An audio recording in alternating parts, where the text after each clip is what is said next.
That's right. You're looking live, as they once made famous. I think it was Brent Musburger. You're looking live. It's Jason Martinez, Anthony DeMarco. Stick to Hockey Live, episode number 79. And holy shit, do we have a lot to talk about. And we're going to do it all in about 40 minutes time. We got a ton of questions, Ant, coming in on Twitter on what's been a rather eventful week. First of all, how are you? Not too bad, man. Good to be back. Happy New Year to you. You Obviously, I as know well? you're battling something right now, but Yeah. glad that you were able to come off the mat for this one. Yeah, we were able to pop a little Mucinex DM and a 5-hour energy extra strength, and we'll push through. Right on. Excuse me. And there's a game tonight as well.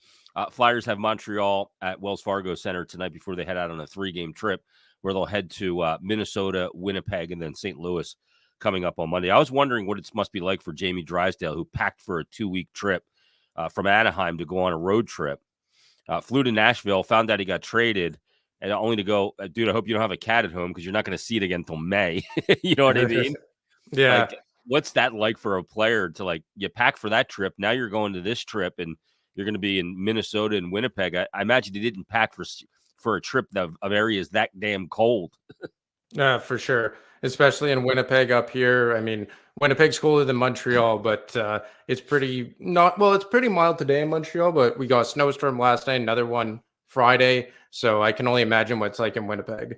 Yeah, we had a huge windstorm blow through here, and my kids were off school today because of all the power lines down. There's huge trees down everywhere, across roads and everything.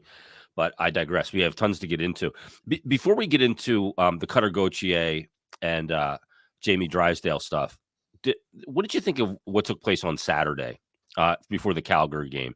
The Ed Snyder tribute for his 91st birthday. Just the fact that there was a tribute to that extent done is a huge sign of moving back towards the organizational standard and the history of the organization, because that hadn't happened the last 4 or 5 years prior. And I think it really caught a full building by surprise a little bit, and really kind of ushered in what this new era is all about. Yeah, I think it was very nice, and especially given where this team or this organization was at 2 years ago in regards to honoring the past. I think it was very nice to do that, and it was kind of honoring where we've come from or where the team has come from. And obviously, Ed Snyder, the founder, someone who really embodied everything there was about being a Flyer. And I think what Keith Jones has done, along with Dan Hilferty, is really bring that vibe back from the top of the organization, because it does go beyond hockey ops. And Keith Jones, I think, bridges hockey ops to the business side. I think Dan Hilferty has been much more hands-on than his predecessor, Dave Scott. So I think it's a sign of the times as to where this team is heading, where they're trying to take it, and the overall outlook beyond just the on-ice product as to how this team is operating behind the scenes. I saw Dan Hilferty in the last 2 weeks more than I saw Dave Scott in his entire tenure. I'm not shitting you. Like, I'm not even kidding. It was very rare to see Dave around. Dan Hilferty is out walking around talking to people all the time. He pops in the media room at the practice facility, sucking on a Tootsie Pop all the time. Like, that's normal. I think that's just the way he operates in his comfort zone. And it's incredibly refreshing. I think what it does, Ann, is it keeps him in touch.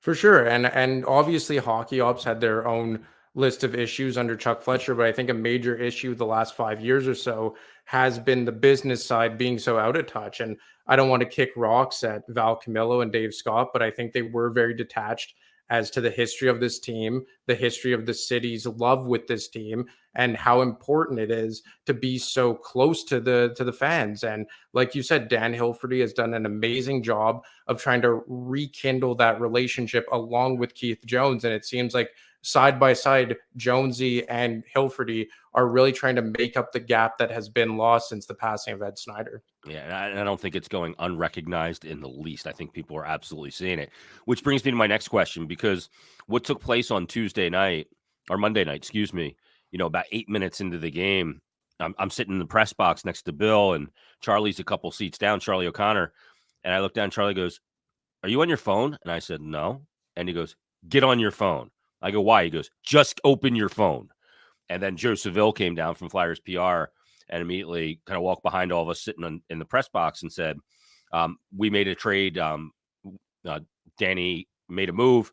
Check your email. All the details are there. And then you see the move that's made with Cutter Gauthier for Jamie Drysdale and a 2025 second round pick.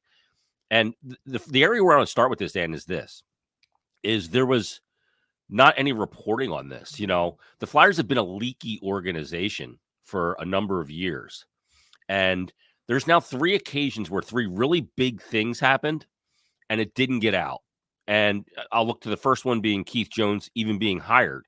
That was like the curveball of curveballs that none of us saw coming. Then we come to find out after the NHL draft that Matvei Michkov, his brother, and his family were at the Flyers training center. He's playing bubble hockey downstairs at the skate zone, and they're meeting with the Flyers. Nobody had any idea of that. And then this, which has been kept under wraps, so it just tells you if this team needs to operate under cloak and dagger, they're capable of doing it. And I think the big thing is that the other GMs and presidents around the league had enough respect for Keith Jones and Danny Briere not to leak it on their end. For sure. And I think the GM that they were dealing with, who ultimately acquired Gauthier, and Pat Verbeek, I can tell you, told the Flyers that he didn't want it leaking either. So I think it's He's very from that Yzerman school. He ain't leaking shit. exactly very, very old school. So, I mean, I really do believe that this is a sign of the times about that they could put a lid on things if they really feel they need to. And look, this has been going on for months, as we've heard since the trade was announced. I could tell you that other GMs that I've spoken to around the league have kind of told me that, yeah, a lot of teams were interested, but Briere and Jones were very steadfast on the type of player that they wanted. This wasn't a trade where they wanted to trade Gauthier for a collection of draft picks. They wanted a player that could help them now while also fitting the age timeline that Gauthier did. Obviously, Drysdale drafted 2 years before Gauthier. And this was a very significant move for the organization. Gauthier is kind of the guy who kicked off this rebuild. I know Chuck Fletcher was very, very resistant to use the term rebuild, but they've been hedging on one since the end of the 21-22 season.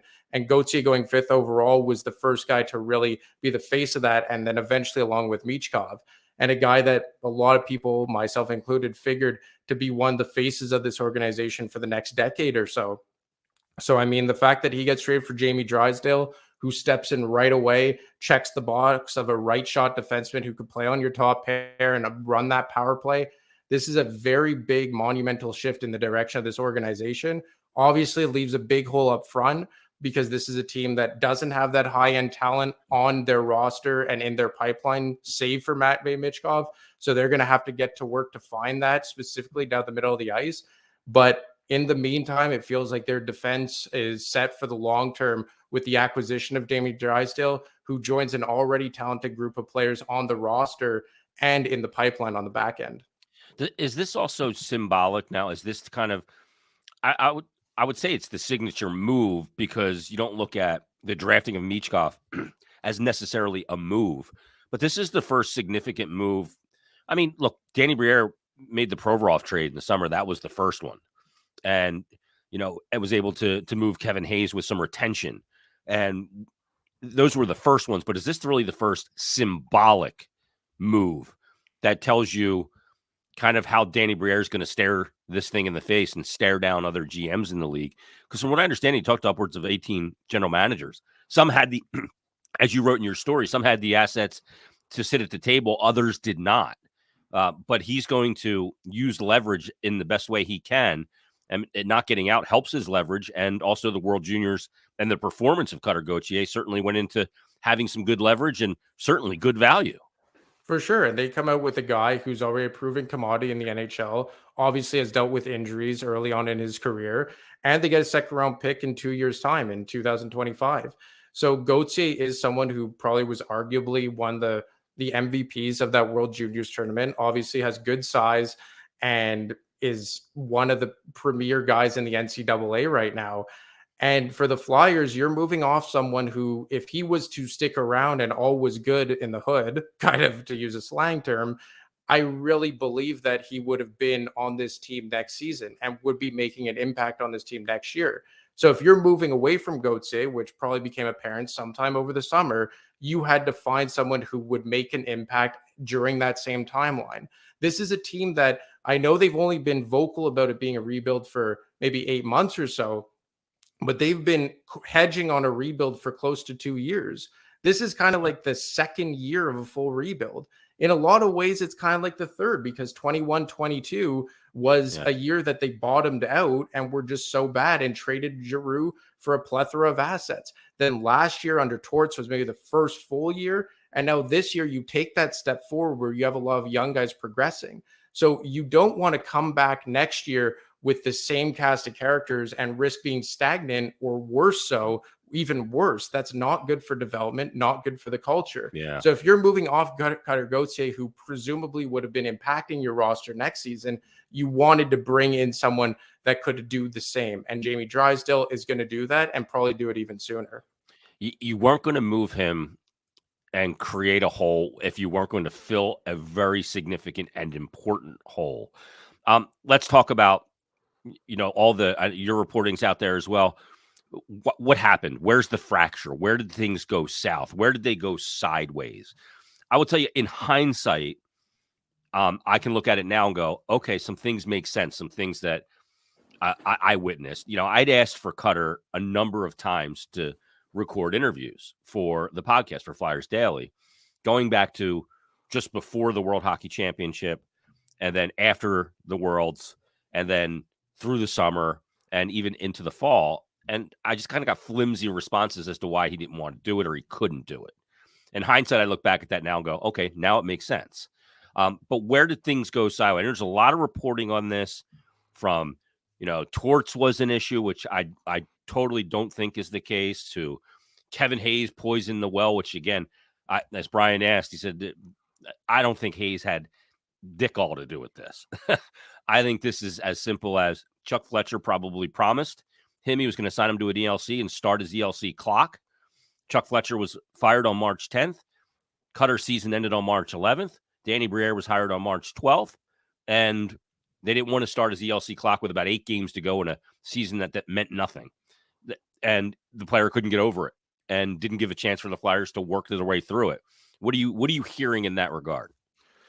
I think the short answer is that we'll probably never know, and the Flyers will never know what the exact thing was that caused this. But obviously, we've heard the rumors about, Elliot Friedman said that the overage that it would have caused coming into this season on the cap. Yeah, I Obviously, don't buy that. Yeah, I He mean, may have heard that, but I don't buy that. you hear about the Tort stuff because Cutter Gauthier shares the same agent as Ryan Johansson, and Johansson obviously had a bad relationship in Torts going back 8 years or so in Columbus. I had that kind of shot down to me by those with the organization. The Kevin Hayes stuff that obviously our buddy Anthony Sanfilippo reported Monday night, I had that kind of shot down to me too. I was told that they left things well with Kevin Hayes and did him a favor by getting him out of Philadelphia. Didn't see eye to eye with Torts, but at the end of the day, they were able to end on a somewhat decent basis. I think that on some level, there was something happened last spring, as Frege alluded to. And if I had to take my best guess, because I can't say with 100% certainty what it is, because those who I've spoken with inside the organization can't even say with certainty, I think it probably has to do with him wanting to turn pro and them electing not to. And it just never really got repaired. And it's a shame, right? Because he was a guy that was projected to be one of the faces of this team, and probably next year would have been one of the premier forwards on this team. Like, for all the good that they've done this year and how well they've played, this is still a team that lacks high-end talent up front. Save for Travis Konechny, there's probably not a top-line player on any given team that's currently playing for the Flyers. So I really can't say exactly what happened, but I think we've all heard, the speculation from Torts to a rookie GM and Danny Briere to the him wanting to turn pro and then not electing to do so, the overage stuff. And all we can say now with certainty is that Cutter Gauthier did not want to be here. And as Keith Jones said on the broadcast, if you don't want to be a Flyer, you're not going to be a Flyer. It's just a real shame that it came to this. But as for what exactly caused it, we won't know until Gauthier speaks. I think Frege was the one that reported they did a Zoom with him after the World Hockey Championship, and they were fully expecting to hear from him that he wanted to sign to come into this season. And it was the exact opposite. That's when they were first notified that he didn't want to be a Flyer, and they were taken aback by that. So, I mean, to me, this whole thing, there's like a smell to it that really bothers me. And I know a lot of Mike Rupp talked about it on NHL Network. A lot of former players have talked about it. Like, you haven't played a game in this league, dude. Like, and there's a bad taste when players do this. Adam Fox did it. We saw Jimmy Vesey do it. We've seen other players, but there's a real bad taste, and it's a very big red flag to a guy's character. When you send John LeClair and Patrick Sharp up to the Boston College to meet with them after a game, after they meet with the coach, and then you send the coach back in there to say he's not going to meet with you. Now, this is John LeClair, one of the great American-born players, right? And Patrick Sharp, a 3-time Cup champ. LeClair won a Cup too in Montreal.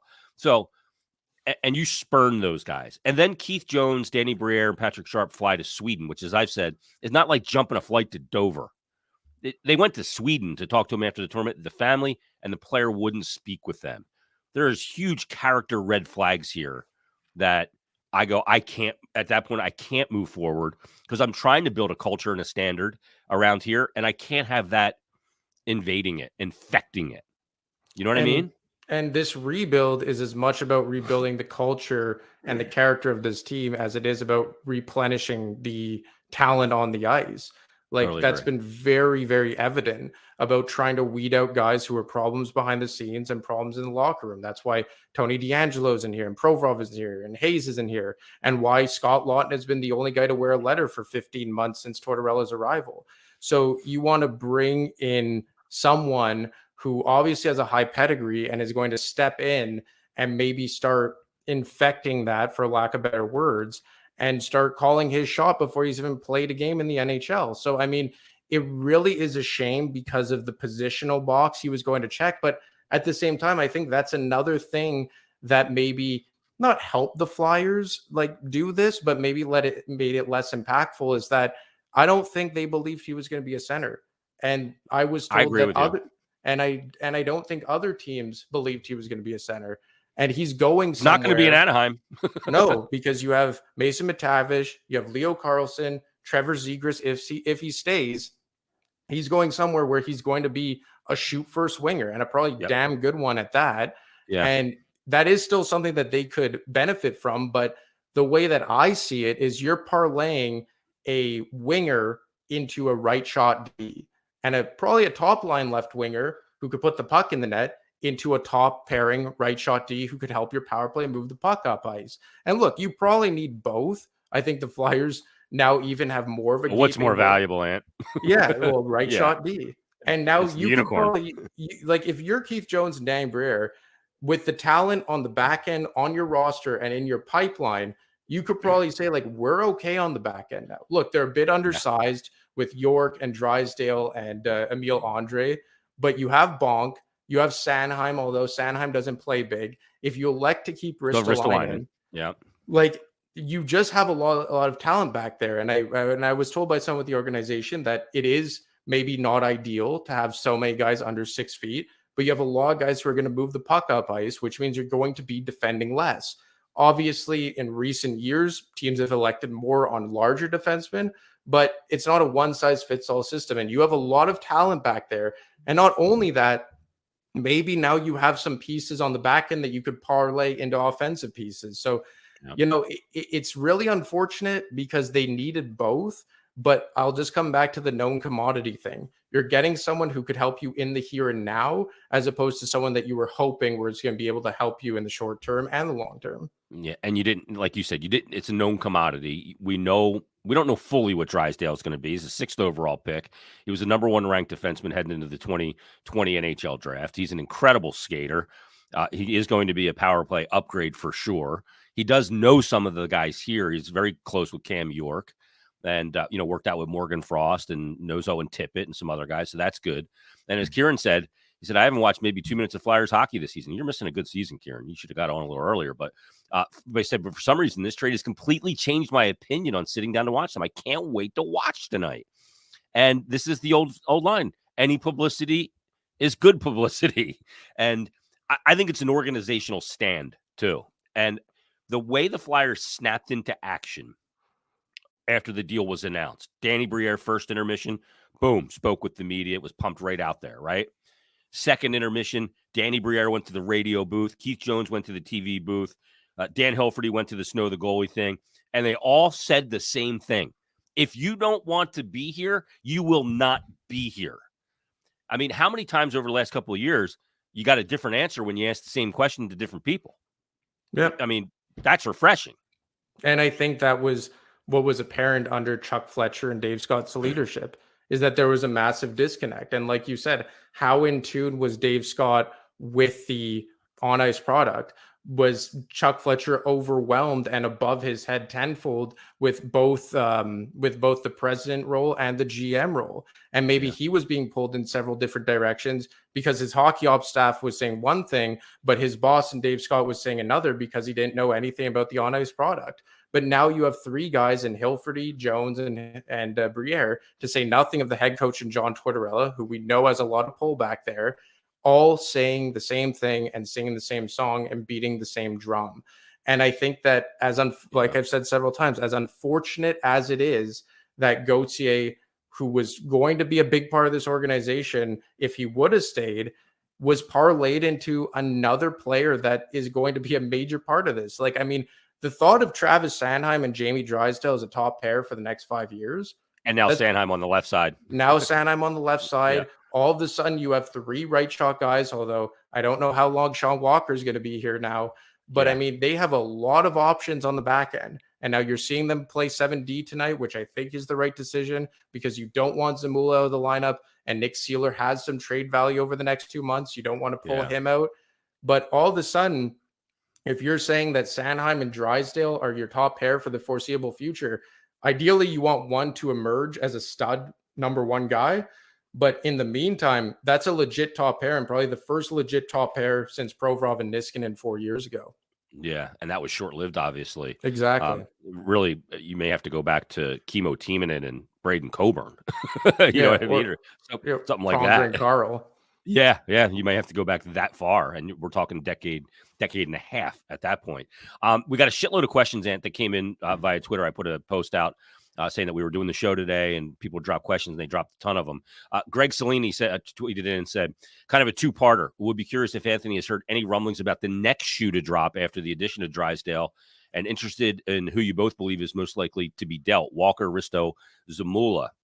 Okay, let's start with the first part. What are you hearing as far as engagement on some of the Flyers guys that teams are going to want, like Walker, like Seeler, like maybe Ristolainen? I think Walker's the low-hanging fruit here. I think I was told that it's, I think at this point it's fair to say that it's going to be difficult to re-sign him. Just a numbers game on the back end, and you don't really need him anymore as well as he's played. So I could tell you that other teams are looking at the Flyers and keeping a close watch on how they set the market for the back end. And I would venture to guess that the Calgary Flames are one of those teams. So I would imagine Walker is traded, and I would be relatively shocked if he's here beyond the trade deadline. Nick Seeler to a lesser extent as well. Obviously, teams have continued to have interest in him. And I think maybe to a lesser extent because of the left shot value. And I think just Walker's a better overall player. And as Darren Dreger reported on TSN last night, they're willing to retain on both, which isn't a shock. They have 2 retention spots left with Kevin Hayes, and Walker makes $2.65. Seeler makes $775,000. So you could retain for, less than $3 million on both of those guys. As for Ristolainen, there is interest. I was told that there's at least 3 teams that have continued to show interest on them. As Instigator just messaged, Toronto's a team that we know Philly has spoken to. I can't say one way or another for sure if they're still one of those teams because they're obviously right up against the salary cap. When they did speak, I could tell you that Brad Treliving had told the Flyers that he would need retention. Obviously, Risto's 3 years beyond this one at $5.1 million. Yeah, I think that $4 million is kind of like the sweet spot as to where people view Ristolainen as kind of like that 4 or 5 stay-at-home right shot guy. But 3 teams have continued to keep tabs on Ristolainen. And I mean, I would imagine Toronto's one of them, but I can't say for certainty. Especially with the new Nylander deal. Yeah, like they need they want to go into a situation where they have some cost certainty. Exactly. Toronto, I think that's a big element of it. Mitchell tweeted in and he said, "This draft is supposed to be deep in defense, but do you think this trade shifts the team's focus towards trying to move up and snag a high end center?" I definitely I think it absolutely changes their focus. We heard Keith Jones talk about, you got to build this blue line. You got to build from your net out. This is a big step in that direction with Jamie Drysdale. But you do have that void, and they do have a lot of draft capital and equity. And they could move up, and could Sealer, Walker, Ristolainen, in some way, shape, or form, combination with retention, yield them a third first round pick here? I mean, I think Walker's the one that, depending on where the market goes, and this is more speculation than anything. I feel like the Flyers and the Flames are kind of looking at each other and seeing who blinks first with who moves their defense. Like Hannafin is kind of in a bracket of his own, but you look at Chris Tanev, and I do believe that he's a better defenseman than Sean Walker, more of a track record as being like a legit top four guy than Walker. But I mean, if Tanev goes before Walker and you need it, and there's a team looking for a right shot guy to play on your second pair, and you're desperate enough, like, could you get a first round pick? I think at least a second. If you package Sealer and Walker together, maybe you get into a first. I would say no for now, just to err on the cautious side. And I just think it's too early to start talking about what the returns could be, because I still think teams are feeling each other out. But I wouldn't say it's completely impossible. But I would say that you have an opportunity here to probably walk away with more than 2 second-round picks, which is still a very good thing when you consider. What if you traded Walker and a second-round pick, because you have a plethora of those now? Could you then get a late first-round pick? Then maybe, for sure, especially, if the Flyers first round pick is in the 40s and you're getting a pick that's presumably going to be in the later 20s. I just imagine that teams will be looking more for the second and third round pick area. But I mean, maybe a team like Toronto, for argument's sake, that doesn't have a second round, and I don't believe they have a third round pick this year, if they're going to part with a first round pick, maybe you entice them by packaging a second round pick, so they're just not left with nothing in the first 60 selections or so. Eric tweets in Nassarelli. I hope I said that right, Eric. He said, will Cutter now take the top spot as the most hated player in the NHL for Flyer fans? I expect a Crosby-like treatment when he plays in Philly in the future. I think there's respect for Crosby amongst Flyer fans after all these years, and looking at how he's carried himself as a player, both on and off the ice. But he's still like a guy you like to boo, and you don't want to see succeed here. It's fun. There's not a respect for Cutter Gauthier after this. There's not. We're only going to see him once a year here, but yeah, and you know what? Like, maybe I'm just taking he might get the Philly flu when he comes in too. Maybe I'm taking the spectator approach and more of like the national, international approach as kind of just like a journalist. But like, I like the theater of this. Like, you need villains in the game. It adds to the theater. Totally agree. And, like, as much as, Coetzee is being called, he's a piece of shit. Who the hell does he think it is? This, and the other thing. Like, it takes some balls. Like, I literally had someone with the Flyers tell me that took some balls to do. And you can't help but on some certain level be like, you know what, kid? You didn't want to come here. Good for you. You stuck your stake in the ground at 19 years old, or however the fuck old he is.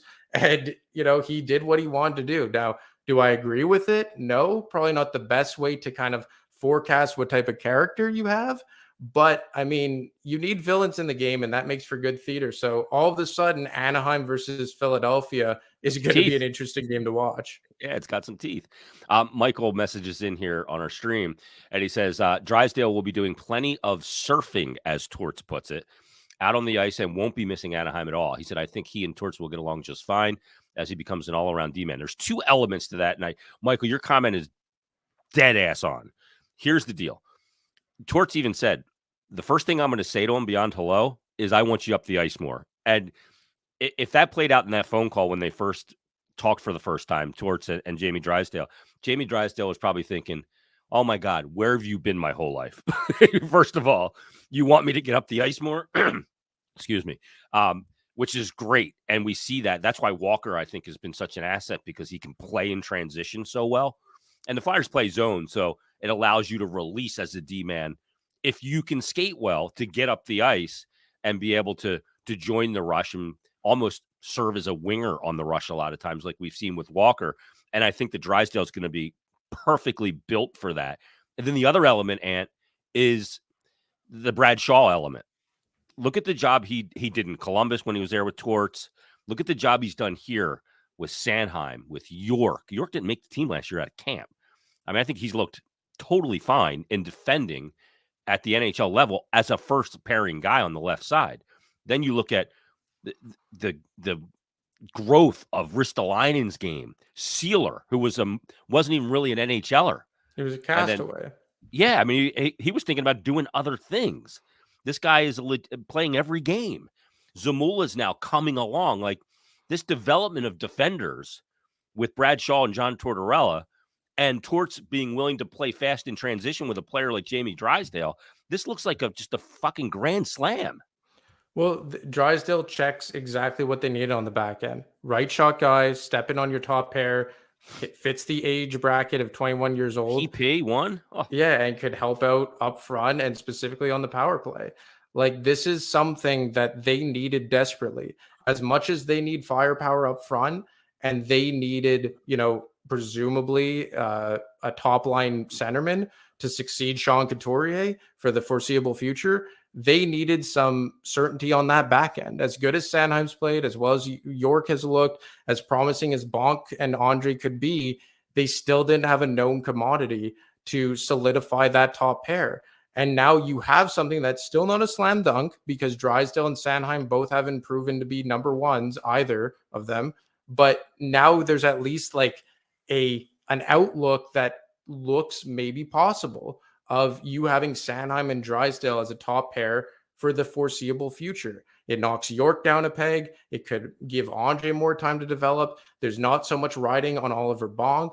And maybe one of these guys become expendable that you could parlay into an asset up front. So, I mean, look, it really is a shame that Gauthier didn't work out. But at the same time, it is just at the end of the day, the best case scenario.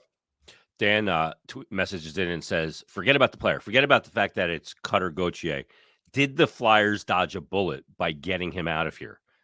And I've gone on the record on Flyers Daily and obviously here today saying that there are a lot of big character red flags. And look, I'm an American guy.